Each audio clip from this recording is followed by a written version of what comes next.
ಬೆಳಗಾವಿಯ ಸುವರ್ಣಸೌಧದಲ್ಲಿ ಚಳಿಗಾಲದ ಅಧಿವೇಶನ ಪ್ರಾರಂಭ ಆಗೋದಿದೆ. ಅದಕ್ಕೆ ಬೇಕಾದ ಸಿದ್ಧತೆಗಳು ಕೂಡ ಮುಗಿದಿದೆ. ನಾಳೆಯಿಂದಲೇ ಕಲಾಪದಲ್ಲಿ ಕದನ ಶುರುವಾಗೋ ನಿರೀಕ್ಷೆ ಇದೆ. ಈ ಬಾರಿ ಉತ್ತರ ಕರ್ನಾಟಕದಲ್ಲಿ, ಅದರಲ್ಲೂ ಉತ್ತರ ಕರ್ನಾಟಕ ಭಾಗಕ್ಕೆ ಸಂಬಂಧಪಟ್ಟಂತೆ ಏನೆಲ್ಲ ಚರ್ಚೆ ಆಗಬಹುದು ಅದರ ಒಂದು ಡೀಟೇಲ್ ರಿಪೋರ್ಟ್ ನಿಮ್ಮ ಮುಂದೆ.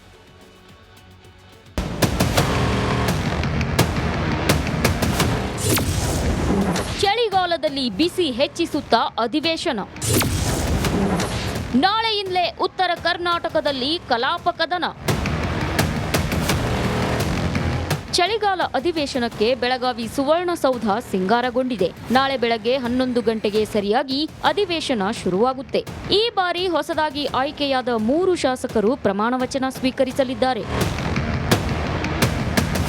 ಈ ಬಾರಿ ಅಧಿವೇಶನಕ್ಕೆ 8,000 ಜನ ಬರ್ತಾರೆ. ಎಲ್ಲರಿಗೂ ಊಟ ವಸತಿ ವ್ಯವಸ್ಥೆ ಕಲ್ಪಿಸಲಾಗಿದೆ. 6,000 ಪೊಲೀಸ್ ಸಿಬ್ಬಂದಿ ನಿಯೋಜನೆಯಾಗಿದೆ. ಇನ್ನು ಈ ಬಾರಿ ಪ್ರತಿಭಟನೆಗೆ ಅಂತಾನೆ ಪ್ರತ್ಯೇಕ ಟೆಂಟ್ ಕೂಡ ಹಾಕಲಾಗಿದೆ. ಇನ್ನು ವಿಧಾನಸಭೆ ಕಲಾಪ ನೋಡೋಕೆ ಹೋಗೋ ಮಕ್ಕಳಿಗಾಗಿ ಸೈನ್ಸ್ ಎಕ್ಸಿಬಿಷನ್, ಗಾಂಧೀಜಿಯವರ ಫೋಟೋ ಎಕ್ಸಿಬಿಷನ್ ಮಾಡಲಾಗ್ತಿದೆ.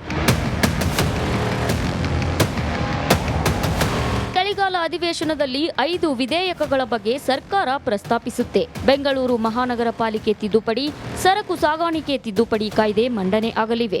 ಇದೇ ವೇಳೆ ಶಾಸಕರು 3 ಖಾಸಗಿ ಬಿಲ್ ಮಂಡನೆ ಮಾಡಲಿದ್ದಾರೆ. ಬೆಳಗಾವಿ ಅಧಿವೇಶನದಲ್ಲಿ ಈ ಬಾರಿಯಾದ್ರೂ ಉತ್ತರ ಕರ್ನಾಟಕದ ಸಮಸ್ಯೆ, ಅಭಿವೃದ್ಧಿ ಚರ್ಚೆಯಾಗುತ್ತಾ ಅಥವಾ ಹೈ ಡ್ರಾಮಾಗಳಲ್ಲೇ ಕಲಾಪ ಕೊನೆಯಾಗುತ್ತಾ ಕಾದು ನೋಡಬೇಕಿದೆ. Bureau report, Republic Kannada. Satish Jarkiholi ಹೇಳ್ತಾರೆ, ನೋ ಡೌಟ್ 2028ರಲ್ಲಿ ನಾನು ಕೂಡ ಸಿಎಂ ಅಭ್ಯರ್ಥಿ ಅಂತ ಹೇಳಿ. ಇನ್ನು ಡಿ ಕೆ ಶಿವಕುಮಾರ್ ಅವರು ರಾಷ್ಟ್ರೀಯ ಮಾಧ್ಯಮಕ್ಕೆ ಕೊಟ್ಟ ಹೇಳಿಕೆ ನಿಮಗೆ ಗೊತ್ತೇ ಇದೆ. 2028ವರೆಗೂ ಕಾಯೋಲ್ಲ, ನಾನು ಆಲ್ರೆಡಿ ಈಗಲೇ ಒಡಂಬಡಿಕೆ ಆಗಿದೆ ಅನ್ನೋ ಅರ್ಥದಲ್ಲಿ ಮಾತನಾಡಿದ್ದಾರೆ. ಆದರೆ ಬಿಜೆಪಿಯಲ್ಲಿ ಒಬ್ಬರ ಹೆಸರು ಕೂಡ ಮುಖ್ಯಮಂತ್ರಿ ಅಭ್ಯರ್ಥಿ ಯಾರು ಅನ್ನೋ ಪ್ರಶ್ನೆಗೆ ಉತ್ತರವಾಗಿ ಲಭ್ಯ ಆಗ್ತಾ ಇಲ್ಲ.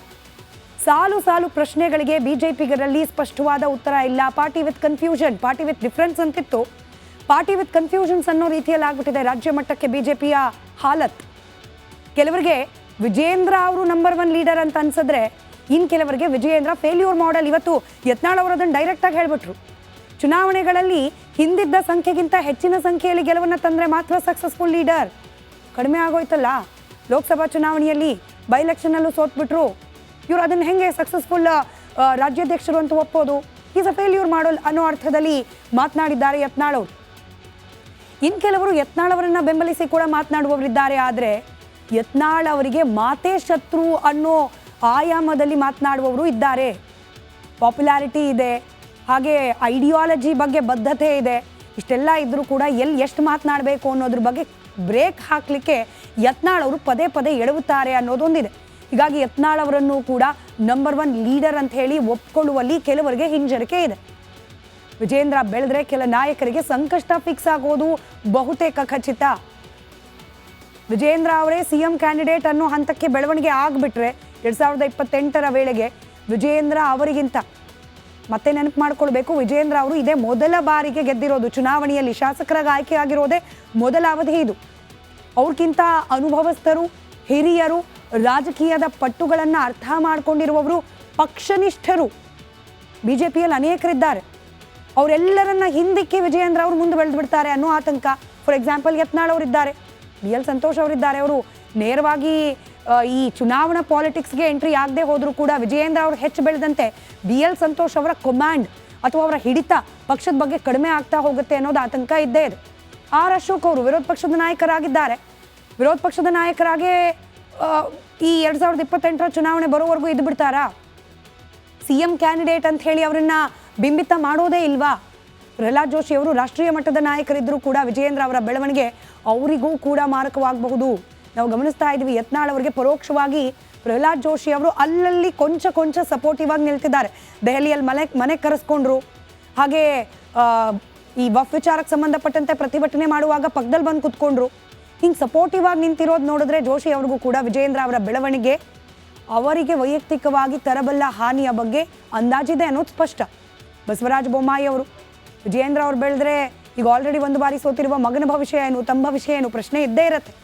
ರಮೇಶ್ ಜಾರಕಿಹೊಳಿ ಅವರು, CT ರವಿ ಅವರು ಇವರೆಲ್ಲರೂ ಕೂಡ ಸಂಪೂರ್ಣವಾಗಿ ಸೈಡ್ ಲೈನ್ ಆದರೂ ಕೂಡ ಅಚ್ಚರಿ ಇಲ್ಲ. ಸದ್ಯ ಯಡಿಯೂರಪ್ಪ ನಂತರ ನಾಯಕರಾಗೋಕೆ ಪೈಪೋಟಿ ಇದೆ, ಅದರ ಸಮರ್ಥರು ಯಾರು ಅನ್ನೋ ಪ್ರಶ್ನೆಗೆ ಸ್ಪಷ್ಟ ಉತ್ತರ ಇಲ್ಲ. ಅನಾನುಭವಿ ವಿಜಯೇಂದ್ರರಿಂದ ಕೆಲ ಸ್ವಯಂಕೃತ ತಪ್ಪುಗಳು ಕೂಡ ಆಗಿದೆ. ಅವರನ್ನು ಎಲ್ಲರೂ ನಮ್ಮ ನಾಯಕ ಅಂತ ಒಪ್ಪಿಕೊಳ್ಳದೇ ಇರೋದಕ್ಕೆ ವಿಜಯೇಂದ್ರ ಅವರೇ ಮಾಡಿದಂತಹ ಕೆಲವೊಂದಷ್ಟು ತಪ್ಪುಗಳಿದೆ.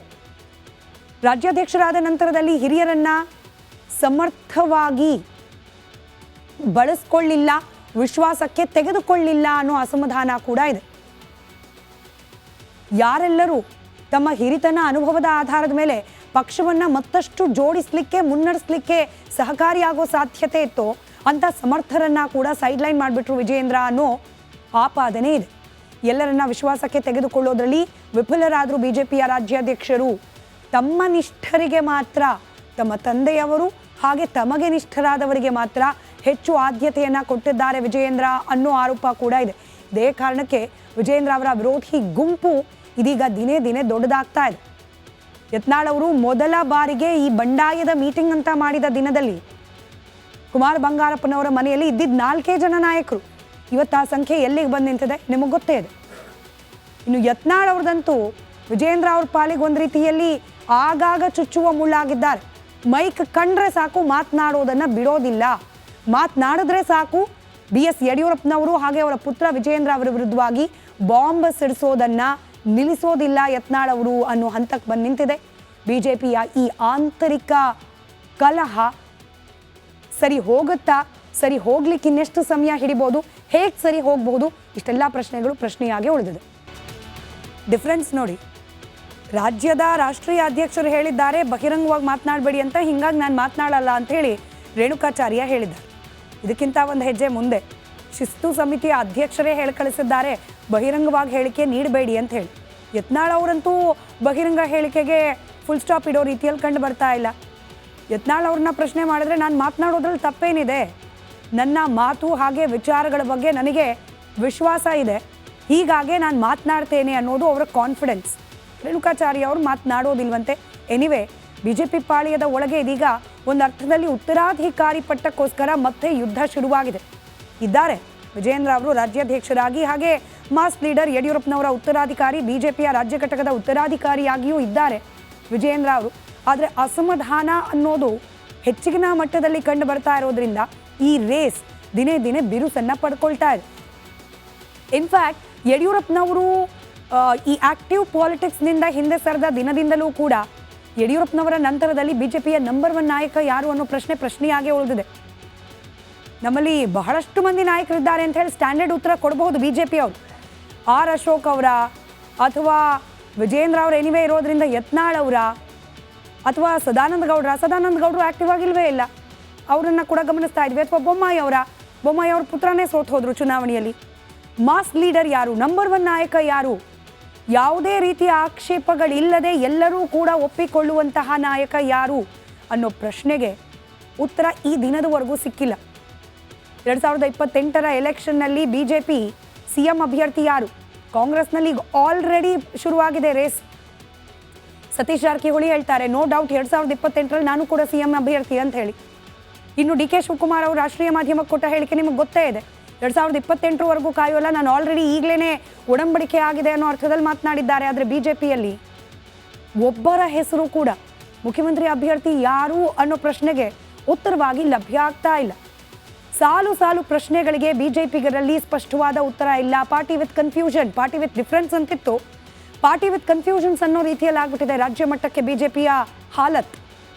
ಕೆಲವರಿಗೆ ವಿಜಯೇಂದ್ರ ಅವರು ನಂಬರ್ 1 ಲೀಡರ್ ಅಂತ ಅನ್ಸಿದ್ರೆ, ಇನ್ನು ಕೆಲವರಿಗೆ ವಿಜಯೇಂದ್ರ ಫೇಲ್ಯೂರ್ ಮಾಡೆಲ್. ಇವತ್ತು ಯತ್ನಾಳ್ ಅವರು ಅದನ್ನು ಡೈರೆಕ್ಟಾಗಿ ಹೇಳಿಬಿಟ್ರು.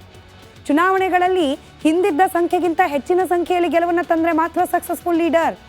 ಕಡಿಮೆ ಆಗೋಯ್ತಲ್ಲ, ಲೋಕಸಭಾ ಚುನಾವಣೆಯಲ್ಲಿ ಬೈ ಎಲೆಕ್ಷನಲ್ಲೂ ಸೋತ್ಬಿಟ್ರು, ಇವರು ಅದನ್ನು ಹೆಂಗೆ ಸಕ್ಸಸ್ಫುಲ್ ರಾಜ್ಯಾಧ್ಯಕ್ಷರು ಅಂತ ಒಪ್ಪೋದು, ಈಸ್ ಅ ಫೇಲ್ಯೂರ್ ಮಾಡೆಲ್ ಅನ್ನೋ ಅರ್ಥದಲ್ಲಿ ಮಾತನಾಡಿದ್ದಾರೆ ಯತ್ನಾಳ್ ಅವರು. ಇನ್ನು ಕೆಲವರು ಯತ್ನಾಳ್ ಅವರನ್ನು ಬೆಂಬಲಿಸಿ ಕೂಡ ಮಾತನಾಡುವವರಿದ್ದಾರೆ. ಆದರೆ ಯತ್ನಾಳ್ ಅವರಿಗೆ ಮಾತೇ ಶತ್ರು ಅನ್ನೋ ಆಯಾಮದಲ್ಲಿ ಮಾತನಾಡುವವರು ಇದ್ದಾರೆ. ಪಾಪ್ಯುಲಾರಿಟಿ ಇದೆ, ಹಾಗೆ ಐಡಿಯಾಲಜಿ ಬಗ್ಗೆ ಬದ್ಧತೆ ಇದೆ.